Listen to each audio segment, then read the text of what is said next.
Hello guys, welcome to nursing discussion medical centre. और आज की वीडियो में हम miscellaneous that is disease related questions देखने वाले हैं। सो चलिए स्टार्ट करते हैं।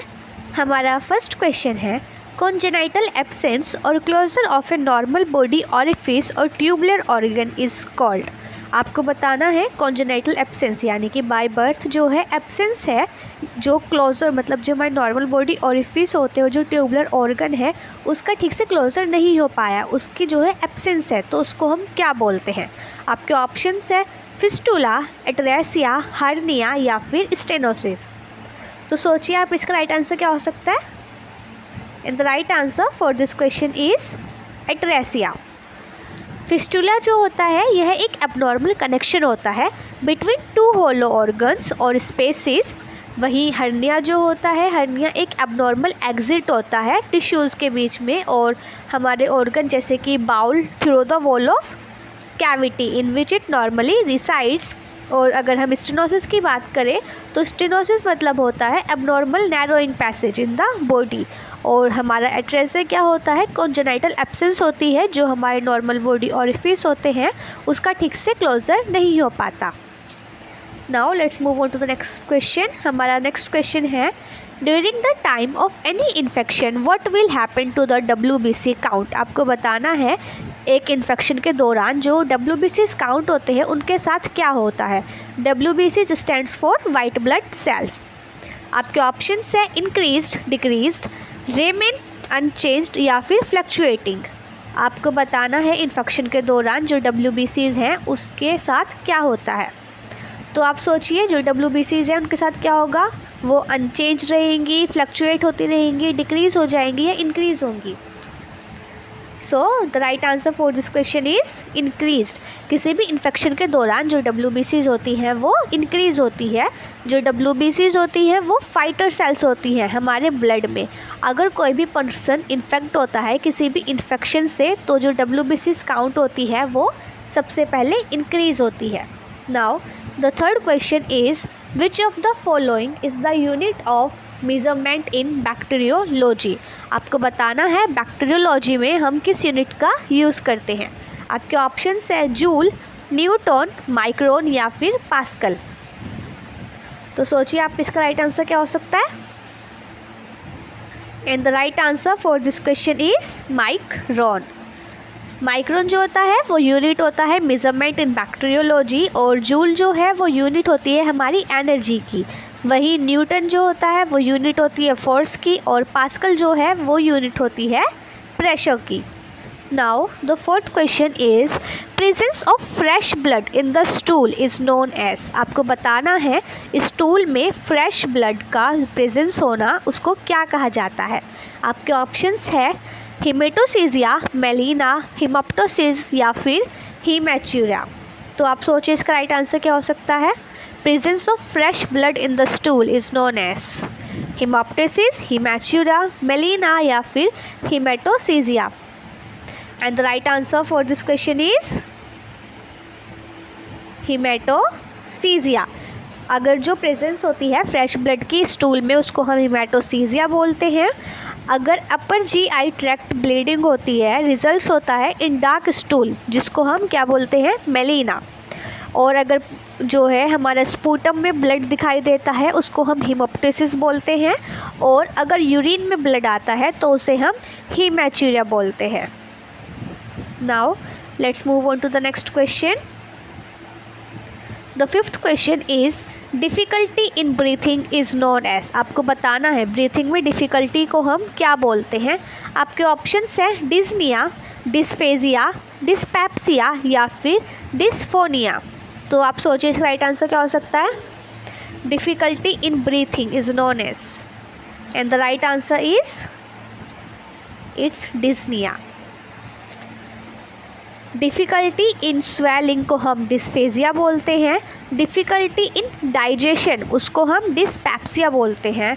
और अगर किसी को डिफ़िकल्टी होती है स्पीकिंग में तो उसको हम डिस्फोनिया बोलते हैं। और अगर किसी को डिफ़िकल्टी होती है ब्रीथिंग में तो उसे डिस्निया बोलते हैं।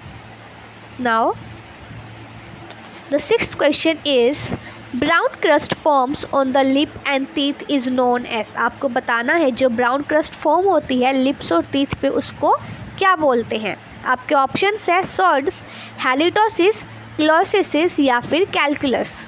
तो सोचिए आप इसका राइट आंसर क्या हो सकता है। And the right answer is sordes. Bad odour जो होता है ब्रेथ से और हमारे जो माउथ से उसको हम हैलिटोसिस बोलते हैं। वहीं जो क्लियोसिस होता है it's refers to cracking and ulceration, यानी कि जो हमारे लिप्स होते हैं और जो एंगल होते हैं माउथ का वहाँ पर क्या होता है, वहाँ पे क्रैकिंग और अल्सरेशन आ जाता है, उसको हम क्लोसिस बोलते हैं। और कैलकुलस मीन्स होता है डेंटल प्लैक, यानी कि जो टीथ होते हैं वो हार्डर और क्या फॉर्म करते हैं, कैल्कस को फॉर्म करते हैं और वहाँ पे जो है डेंटल प्लैक फॉर्म हो जाता है।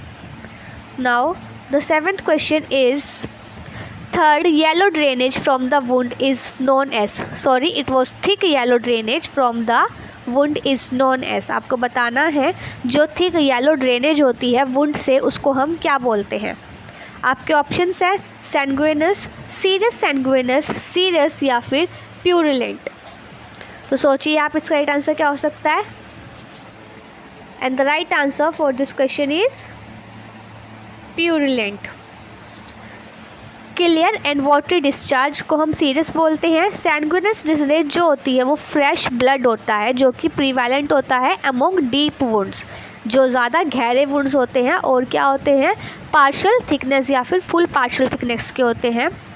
जो सीरस सैंग्विनस होता है वो लीकेज होता है इस थिन और इसमें जो है वाटरी लीकेज होती है और इसका जो कलर होता है वो पिंकिश कलर का रहता है। जो प्यूरुलेंट ड्रेनेज होती है वह होती है when the leakage from the wound appears milky, यानी कि जो ड्रेनेज होती है वो मिल्की अपीयरेंस में होती है और ये ज़्यादातर ग्रे, ग्रीन या फिर येलो कलर की होती है। सो जो हमारा थिक येलो ड्रेनेज होती है from the wound is known as purulent. Now the 8th question is degree of resistance against a pathogen is known as. आपको बताना है जो डिग्री होती है रेजिस्टेंस किसी भी पैथोजन के अगेंस्ट उसको क्या कहा जाता है। आपके ऑप्शंस है इम्यूनिटी, हेल्थ, रिस्क फैक्टर या फिर predisposition. And the right answer for this question is immunity. Immunity जो होती है हमारी बॉडी की एबिलिटी होती है टू रेसिस्ट इन्फेक्शन किसी भी इन्वेडिंग पैथोजन से। जो बॉडी होती है वो क्विकली लॉन्च करती है इम्यून रिस्पॉन्स को और प्रिवेंट करती है symptoms of disease occurring. This can be happen in 2 ways, ये नेचुरली और आर्टिफिशियली दोनों तरीके से हो सकती है। Now the 9th question is temporary end of the medical sign and symptoms of an incurable disease is. आपको बताना है जो टेम्परेरी एंड हो जाता है मेडिकल साइन और सिम्टम्स का किसी भी इनक्यूरेबल डिजीज़ में उसको हम क्या बोलते हैं। आपके ऑप्शंस है रिमिशन, रिलैप्स, क्योर या फिर exacerbation. And the right answer for this question is remission. Relapse जो होता है is the occurrence of sign and symptoms जो कि मोस्टली ऑब्जर्व होती है उन पीपल्स में जो कि ड्रग्स के लेके एडिक्टेड होते हैं। क्योर मीन्स होता है कि जो डिजीज़ है वो कम्प्लीटली ख़त्म हो चुकी है। वहीं एक्सरबेशन मीन्स होता है sudden worsening of the symptoms, यानी कि जो सिम्टम्स है वो सडनली क्या हो रहे हैं और भी ज़्यादा वर्स होते जा रहे हैं, यानी कि और भी ज़्यादा खतरनाक। Now the 10th question is thoracentesis is the treatment of choice of. आपको बताना है जो थोरासेंथेसिस होता है वो ट्रीटमेंट ऑफ चॉइस है किस में। आपके ऑप्शंस है हीमोथोरेक्स, एम्फाइमा, हाइड्रोथोरेक्स या फिर all of the above. And the right answer for this question is all of the above. Thoracentesis एक प्रोसीजर है जिसमें हम रिमूव करते हैं फ्लूइड को हमारे प्लूरल स्पेस से। प्लूरल स्पेस हमारा लंग्स और चेस्ट वॉल के बीच वाला स्पेस होता है। Now the 11th question is the tube introduced into the rectum of patient to relieve gas is known as. आपको बताना है जो ट्यूब हम रेक्टम में इंसर्ट करते हैं पेशेंट के ताकि जो गैस है उससे उसको रिलीफ मिल सके उसको क्या बोलते हैं। आपके ऑप्शंस है rectal tube, PEG tube, Foley's catheter या फिर NG tube. And the right answer for this question is rectal tube. जो रेक्टल ट्यूब होती है वो फैसिलिटेट करती है expulsion of flatus. Foley's catheter जो होता है यह एक इनड्वेलिंग यूरिनरी कैथेटर होता है। जो एनजी ट्यूब होती है उसको हम इंसर्ट करते हैं नोस्ट्रिल्स के थ्रू स्टोमक में, और पीईजी ट्यूब जो होती है ये स्टैंड करती है परक्यूटेनस एंडोस्कोपिक गैस्ट्रोस्टोमी को। Now the 12th question is collection of lymph fluid in the pleural space is. आपको बताना है जो लिम्फ फ्लूइड होता है उसके कलेक्शन मतलब जब वो कलेक्ट हो जाता है प्लूरल स्पेस में तो उसको क्या बोलते हैं। आपके ऑप्शंस है हीमोथोरैक्स, न्यूमोथोरैक्स, काइलोथोरैक्स या फिर none of the above. And the right answer for this question is chylothorax. Collection of the lymph fluid in the pleural space उसको हम काइलोथोरैक्स बोलते हैं। काइलोथोरैक्स और काइल लीक जो है ये एक टाइप होता है प्लूरल इफ्यूज़न का, जो कि रिजल्ट करता है लिम्फ जो हमारा फॉर्म्ड होता है डाइजेस्टिव सिस्टम में, जिसको हम chyle accumulating in the pleural cavity भी बोलते हैं, और ये होता है ड्यू टू द डिस्रप्शन और obstruction of the thoracic duct. Now the 13th question is pain in the calf with dorsiflexion of the foot is known as. आपको बताना है जो काफ में पेन होता है with the dorsiflexion of the foot उसको क्या बोलते हैं। आपके ऑप्शंस है होमेन साइंस, ट्रोसिस साइज, चवोस्टिक साइन या फिर Kernig sign. And the right answer for this question is Homans sign.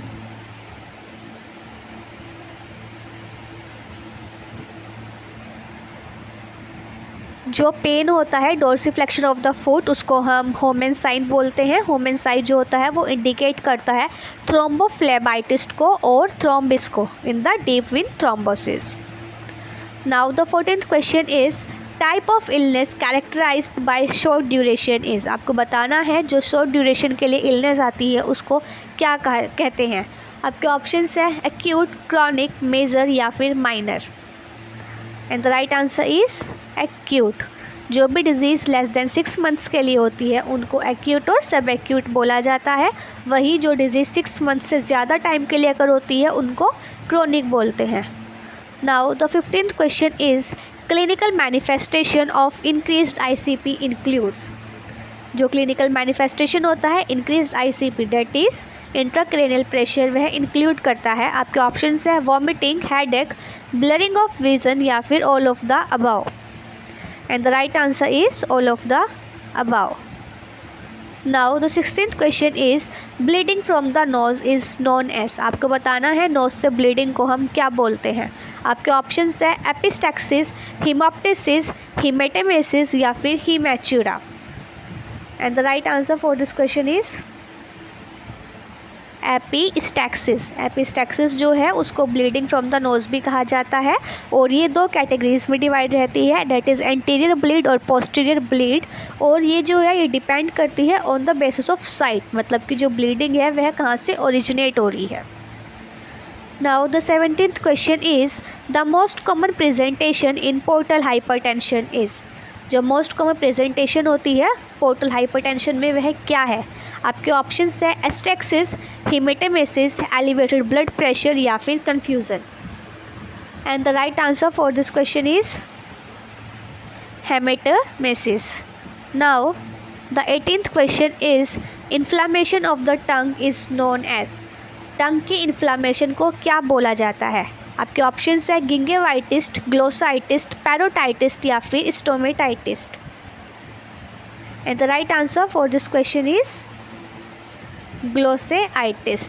Glossitis जो है इन्फ्लामेशन होता है टंग का, गिंगेवाइटिस जो है इन्फ्लामेशन होता है गम्स का, और पैरोटाइटिस यानी कि जो हमारी पैरोटिड ग्लैंड है उनका इन्फ्लामेशन वो 1 या फिर दोनों तरफ हो सकता है, और स्टोमेटाइटिस होता है inflammation of the oral mucosa. Now the 19th question is abnormal lateral deviation of vertebral column is. जो नॉर्मल डेविएशन होता है वर्टिबल कॉलम का उसका क्या है यहाँ पर एबनॉर्मल हो रहा है तो उसको क्या कहा जाता है। आपके ऑप्शंस है लॉर्डोसिस, काइफोसिस, स्कोलियोसिस या फिर osteoporosis. And the right answer for this question is scoliosis. Now the 20th question is the paralysis of both upper and lower extremities is known as. Paralysis यानी कि both अपर या फिर lower extremities को उसको क्या कहा जाता है? आपके ऑप्शंस है हेमीप्लेजिया, पैराप्लेजिया, मोनोफेजिया या फिर quadriplegia. And the right answer for this question is quadriplegia. Now, thank you, and if you like my channel and my video, then please subscribe to it and hit the bell icon so that you can't miss any of my updates.